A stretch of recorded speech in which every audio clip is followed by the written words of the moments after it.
ഡിസ്റ്റൻസിലൊക്കെ തന്നെയുണ്ട്. പക്ഷേ നിങ്ങളോട് ആ ഒരു വ്യക്തി ഇന്നേ വരെയും പറഞ്ഞിട്ടുണ്ടാവില്ല, അല്ലെങ്കിൽ ഒരു ഇമോഷണലി നിങ്ങളുമായിട്ട് കണക്ട് ചെയ്ത് അല്ലെങ്കിൽ നിങ്ങളോട് ഇഷ്ടം അധികം ഉള്ളെന്ന രീതിയിലൊന്നും കാണിച്ചിട്ടില്ല. ചിലപ്പോൾ ബ്രേക്കപ്പ് ആയിട്ട് പോയിരുന്ന സമയത്ത് പോലും ആ ഒരു വ്യക്തിക്ക് വലിയ പ്രോബ്ലംസ് ഇല്ലാത്ത രീതിയിലായിരിക്കാം ആ ഒരു വ്യക്തി പോയിട്ടുള്ളത്. അപ്പോൾ തന്നെ നിങ്ങൾക്ക് തോന്നിയിട്ടുണ്ട് ഞാൻ മാത്രമേ ഈ ഒരു റിലേഷൻഷിപ്പിൽ കൂടുതൽ ഇൻവെസ്റ്റ് ചെയ്തിട്ടുള്ളൂ, അവർക്ക് അങ്ങനെ ഫീലിങ്സ് ഒന്നും ഇല്ലാത്തത് കൊണ്ട് പിന്നെ അവർക്ക് പ്രശ്നമൊന്നും ഇല്ല, ഞാനാണ് കൂടുതൽ അനുഭവിക്കുന്നത് എന്നൊക്കെ ഒരു തോന്നലും കാര്യങ്ങളൊക്കെ ഉണ്ട്. അപ്പോൾ ശരിക്കും പറഞ്ഞാൽ അവർ നിങ്ങളോട് ഇന്നേവരെയും പറഞ്ഞിട്ടില്ല, ബട്ട് അവരുടെ ഉള്ളിൽ നിങ്ങളോടായിട്ട് ഇമോഷണലി വളരെയധികം അഡിക്റ്റഡ് ആണ് അവർ നിങ്ങളിലേക്ക്. ആ വ്യക്തി എന്ന് പറഞ്ഞാൽ ശരിക്കും പറഞ്ഞാൽ നിങ്ങളെന്ന് പറഞ്ഞാൽ അവരുടെ ഒരു കംഫർട്ട് ഒരു പ്ലേസ് ആയിരുന്നു, അവർക്ക് എല്ലാത്തിൽ നിന്നും രക്ഷപ്പെടാനുള്ള ഒരു സ്പേസ് ആയിരുന്നു, നിങ്ങൾ നല്ല ഒരു സ്റ്റേബിളായിട്ടുള്ളൊരു കണക്ഷൻ ആയിരുന്നു, എല്ലാ തരത്തിലും സപ്പോർട്ടീവ് ആയിരുന്നു. ചിലപ്പോൾ ഒരു ഫാമിലി ഉള്ള ഒരാളായിരിക്കും, അതല്ലെങ്കിൽ ചിലപ്പോൾ റിലേഷൻഷിപ്പിൽ തന്നെ, അതായത് മാരീഡ് ആവത്തില്ല, വേറൊരു അഫെയർ ഉള്ളൊരു വ്യക്തി ആയിരിക്കാം ഈ ഒരു പേഴ്സൺ. എങ്കിലും നിങ്ങളുടെ അടുത്തോട്ട് വരും. ചിലപ്പോൾ നിങ്ങൾ തന്നെ ചോദ്യം ചെയ്തിട്ടുണ്ടാവായിരിക്കാം, എന്തിനാണ് ഇങ്ങനെ നീ വരുന്നത് അല്ലെങ്കിൽ വരുന്നതെന്ന്.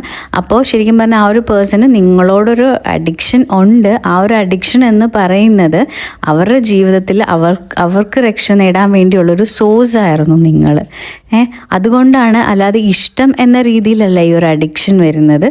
ഈ ഒരു അഡിക്ഷൻ എന്ന് പറയുന്നത് അവരുടെ വിഷമങ്ങളും അവരുടെ കാര്യങ്ങളും ഒക്കെ മറക്കാൻ വേണ്ടിയായിട്ടുള്ളൊരു സോഴ്സ് ആയിട്ടാണ് അവർ ശരിക്കും പറഞ്ഞാൽ നിങ്ങളെന്ന് പറഞ്ഞ ആ ഒരു എനർജി.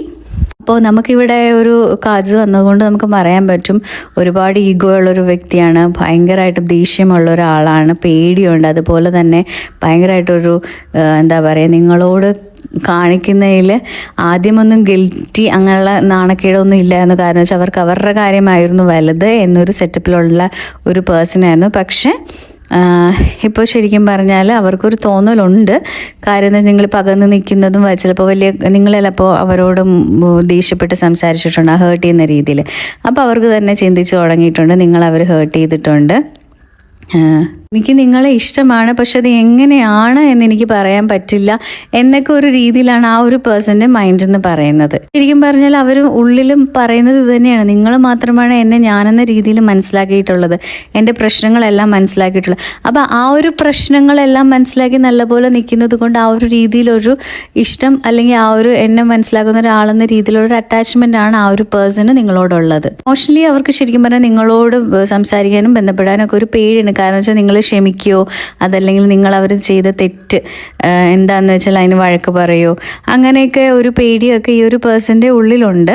അതുപോലെ തന്നെ നിങ്ങൾ തമ്മിൽ കണക്ഷൻ ഇല്ലെങ്കിൽ പോലും ഈ ഒരു വ്യക്തിക്ക് ശരിക്കും പറഞ്ഞാൽ നിങ്ങൾ ഹീൽ ചെയ്യുന്നതും നിങ്ങൾ സ്ട്രോങ് ആവുന്നതും ഒക്കെ കാണുമോ എടുക്കുകയോ അറിയോ